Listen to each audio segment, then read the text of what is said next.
Fourth Dimension presents South India Content Summit 2024. தி லலித் அசோக் பெங்களூர்ல ஜனவரி 9ஆம் தேதி காலை 10 மணி முதல் மாலை 6 மணி வரை.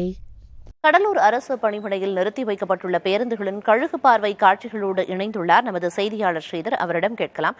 ஸ்ரீதர், கடலூர்ல இப்ப வரைக்கும் எத்தனை பேருந்துகள் இயக்கப்பட்டிருக்கணும்? தற்போது வரைக்கும் அங்க இயக்கப்பட்டிருக்கிற பேருந்துகளோட எண்ணிக்கை எத்தனையா இருக்கு?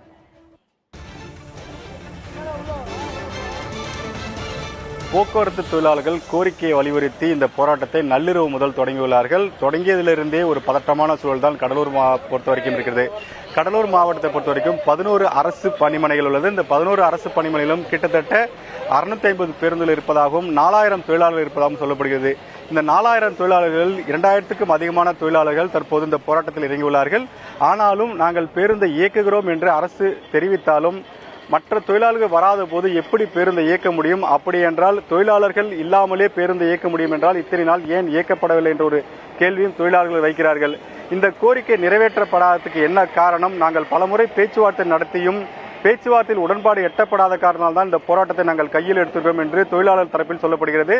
ஆனால் இந்த பேருந்துகளை இயக்குவதற்கான நடவடிக்கை அரசு அதிகாரிகள் எடுத்தாலும் ஒரே பேருந்தை 4 பேருந்தை ஒரே ஓட்டுநருக்கு கொண்டு சென்று பேருந்து நிலையத்தில் விடும் காட்சியை நம்மளால் பார்க்க முடியுது. நீங்கள் பார்த்து கொண்டிருக்கும் காட்சி என்பது கடலூர் அரசு பணிமனை. இந்த கடலூர் அரசு பணிமனை பொறுத்த வரைக்கும் காலை 4 மணிக்கு தொடங்கி 8 மணிக்குள்ளாக 99 பேருந்துகள் இயக்கப்பட வேண்டும். ஆனால் இதுவரை 60 பேருந்துகள் மட்டுமே இயக்கப்பட்டுள்ளது. இது கடலூர் அரசு பணிமனையை பொறுத்தவரை தான். ஆனால் இதேபோல் கடலூர் மாவட்டத்தில் மேலும் 10 அரசு பணிமனைகள் உள்ளது. அங்கேயும் இதே நிலைதான் என்று சொல்லப்படுகிறது. ஆனால் பொதுமக்கள் வராத காரணத்தினால் இந்த பெரிய பாதிப்பு என்பது தெரியவில்லை. ஆனால் தொழிலாளர்களை பொறுத்த வரைக்கும் இன்று தோமுசா தொழிற்சங்கத்தை வைத்து இதை பேருந்தை இயக்குகிறார்கள். ஆனால் நாளை அவர்களால் ஓட்ட முடியாது. காரணம், ஒரே பேருந்தை தொடர்ந்து 2-3 நாட்கள் ஓட்டுவதற்கான வாய்ப்பு இல்லை. அப்படி இருந்தால் நிச்சயமாக விபத்து தான் ஏற்படும். எனவே பொதுமக்களுக்கு பாதுகாப்பு இல்லாமல் பேருந்தை இயக்கக்கூடாது. காரணம், ஒரு ஓட்டுநர் ஒரு இரவோ அல்லது ஒரு பகலோ மட்டுமே பேருந்தை இயக்க முடியும். அவரை வைத்து தொடர்ந்து பேருந்தை இயக்கினால் கடுமையான சேதத்தை பொதுமக்கள் சந்திக்க நேரிடும். எனவே அரசு மீண்டும் பேச்சுவார்த்தை நடத்த வேண்டும் என்று ஒரு கோரிக்கையுடன் தற்போது இந்த தொழிற்சங்க நிர்வாகிகள் காத்திருக்கார்கள். இந்த பகுதியை பொறுத்த வரைக்கும் அதிக அளவு போலீசார் குவிக்கப்பட்டிருக்கிறார்கள். பேருந்தை ஓட்டுவதற்காக ஓட்டுநர் நடத்துனர் வந்தால் அவர்களை தடுக்கக்கூடாது. தடுத்தால் நடவடிக்கை எடுக்கப்படும் என்று காவல்துறை தரப்பு எச்சரிக்கையாகிறது. அதே சமயத்தில் தொழிற்சங்கத்தை பொறுத்த வரைக்கும் யாரையும் கட்டாயப்படுத்தி பேருந்தை இயக்குவதற்கான நடவடிக்கை மேற்கொள்ளக்கூடாது.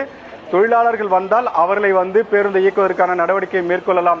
கட்டாயப்படுத்தி பேருந்தை இயக்குவதற்கான நடவடிக்கை மேற்கொள்ளக்கூடாது. அப்படி நடவடிக்கை மேற்கொண்டால் நாங்கள் எதிர்ப்பு தெரிவிப்போம் என இன்று காலையிலிருந்து கடுமையான எதிர்ப்பை தொழிற்சங்கங்கள் தெரிவித்து வருகிறார்கள்.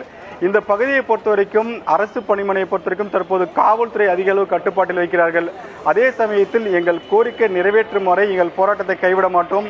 இன்றும் நாளையும் அதிக அளவு பேருந்து இயக்கப்பட்டாலும் நாளையிலிருந்து ஒட்டுமொத்தமாக தமிழகம் முடங்கிவிடும். காரணம், ஒரு பேருந்தை ஒரு ஓட்டுநர் 24 மணி நேரம் மட்டுமே இயக்க முடியும். அதன் பிறகு அவர் இயக்கினால் நிச்சயமாக விபத்து நேரிடும். இதையெல்லாம் கருத்தில் கொண்டு அரசு உடனடியாக எங்களிடம் மீண்டும் பேச்சுவார்த்தை நடத்த வேண்டும். எங்கள் கோரிக்கையை செவிசாய்க்க வேண்டும். காரணம், கடந்த 10 ஆண்டின் போது இதே கோரிக்கை வைத்து தற்போது வேலை நிறுத்தத்தில் ஈடுபடாமல் பேருந்தை இயக்கும் தொழிலாளர் முன்னேற்ற சங்கம், அதாவது தோமுசாவும் இந்த போராட்டத்திற்கு கடந்த ஆட்சியின் போது ஆதரவு தெரிவித்தார்கள். தற்போது அவர்கள் எதிராக மாறிவிட்டார்கள். அது எங்களுக்கு கவலை இல்லை.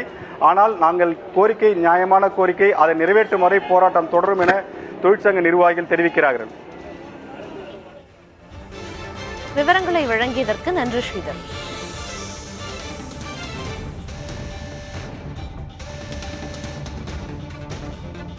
Fourth Dimension presents South India Content Summit 2024.